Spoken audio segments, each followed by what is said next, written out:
Hi guys, I've got another cooking video. So here I've got some onions, garlic, rehydrated dried shiitake mushrooms, some pork mince, and I'm starting off with a bit of melted butter in the pan. Then I saute the mushrooms, then toss in my mince and cook that through with a bit of soy sauce, oyster sauce, and I've also heated up my rice flat noodles. And I just pour the mixture on top of my noodles, and that was dinner. Throughout the video, I'll also include some markdown hauls and markdown clips as well.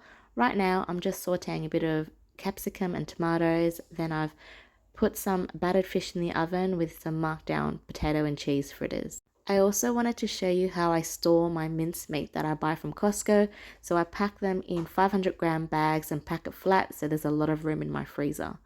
Now, this was a bit of a special dinner. I think this was before Christmas Day. We actually popped out to buy some salmon sashimi and we had that with rice, avocado, and soy sauce. In this clip here, I've got some markdown dip, which I'm going to turn into a pasta sauce. I boiled and strained the ricotta spinach ravioli, mixed it in with the sauce, and that was lunch.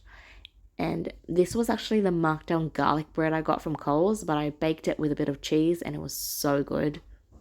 And today was the first day, I believe, where I made my own homemade pasta sauce. I've got some capsicum, tomato, chili, garlic, onion, and some carrots. I basically chopped up everything, tossed it in a little bit of olive oil, and baked it until it was cooked. And then I just blended everything up, and it was my own homemade tomato passata, and it was a favorite. So I definitely will be doing this again. It was super delicious.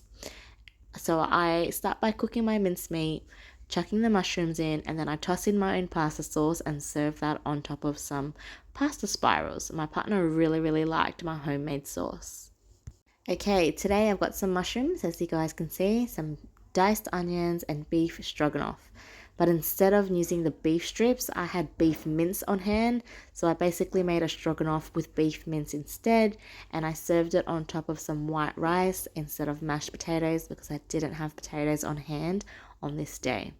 This was a bit of a markdown meal. I got the spinach on markdown, so were the sausages and the fritters. I tossed everything in the oven and then just sauteed the spinach.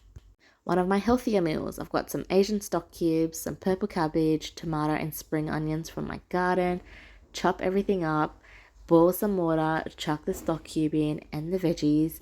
You can even add in some protein as well if you like, but that was my homemade healthy Asian inspired cabbage soup. The next day was another soup. It was really simple, Asian broth again, with some bok choy and chicken breast. Alright, so in this clip, I've got some diced capsicum and carrots. I tend to saute them with a little bit of water because I prefer my carrots really nice and soft. I don't like the carrots al dente. So I've got some Costco mince, which I have thawed, and I'm chucking that in to cook with. I absolutely love Costco mince. It's only got 10% fat and it's $10 a kilo. Way cheaper than Coles and Woolies. So once everything's kind of cooked through, I add in my passata, chuck it on top of pasta with a bit of melted cheese. As you can see, this fortnight I've had quite a bit of pasta because it's such a simple meal to make. So if you guys love markdown shopping at Coles and Woolies, please check out my channel. I post those videos really often. I'm making a very simple meal, just some stir-fried cabbage, and then I'm just reheating that peri-peri chicken. It's already cooked. Nice and easy. This is another variation. I made scrambled eggs the next day to add extra protein. I've reheated up that peri-peri chicken and then tossed in a side of cherry tomatoes, or you can add mushrooms as well. Just a quick little haul here. I've got some bananas for $1.50 a kilo, which is a great deal. Some blood plums, I think they were $5 a kilo. Long melon, or I think it's called winter melon as well, $2.99 a kilo. The whole cabbage was $3.99, and I grabbed some milk and kombucha.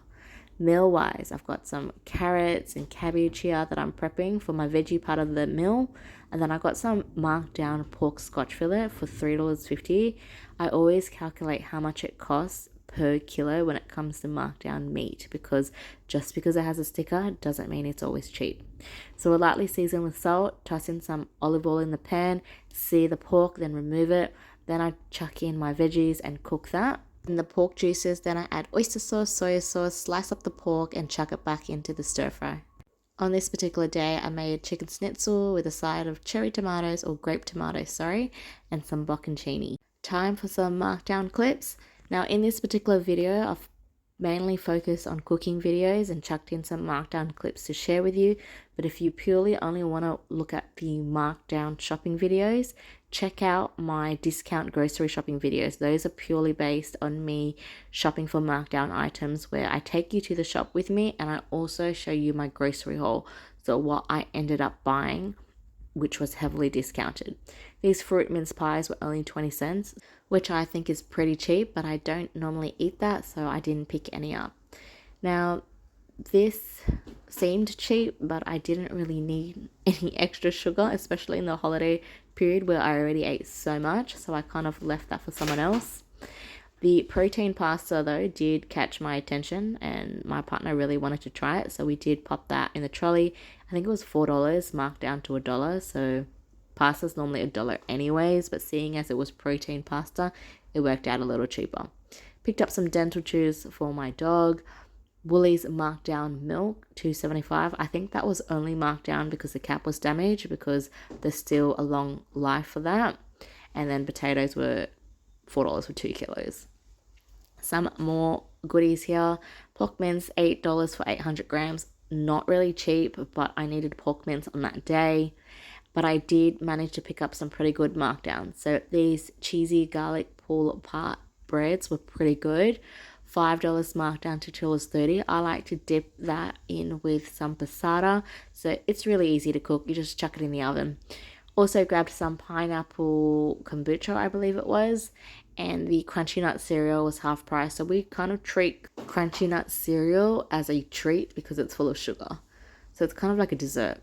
Also grabbed some mushrooms, and my partner wanted to try this Markdown mango yogurt, which was 55 cents. Meal-wise, I've got some Markdown potato salad and then some air-fried fish. Sorry, I actually ended up putting that in the oven. I made more chicken schnitzels with a coleslaw that I made at home. It's just got some sweet chili sauce and Japanese mayo. In this next meal, I've got some sliced chicken breasts, some carrots and cabbage. Because I've been eating a little bit naughty, I decided to go with a healthier meal, so a simple chicken stir-fry. Now, I think this was New Year's Eve. We went out to eat with family to a place called Sushi. It was okay. For the price point, I don't think the food was that delicious, because the duck in this photo was actually quite plain despite it looking beautiful. It was well presented, but the flavor wasn't quite there. However, I also went to this Japanese bar with a family member. Super delicious. They make their ciders in-house. The Japanese inspired food as well. So the karaage chicken, the broccoli, the sticky lamb ribs, the Wagyu beef that was, I think, half cooked and half rare. Super delicious. The eggplant tempura was also delicious in a really nice yuzu sauce, and the gyozas were to die for.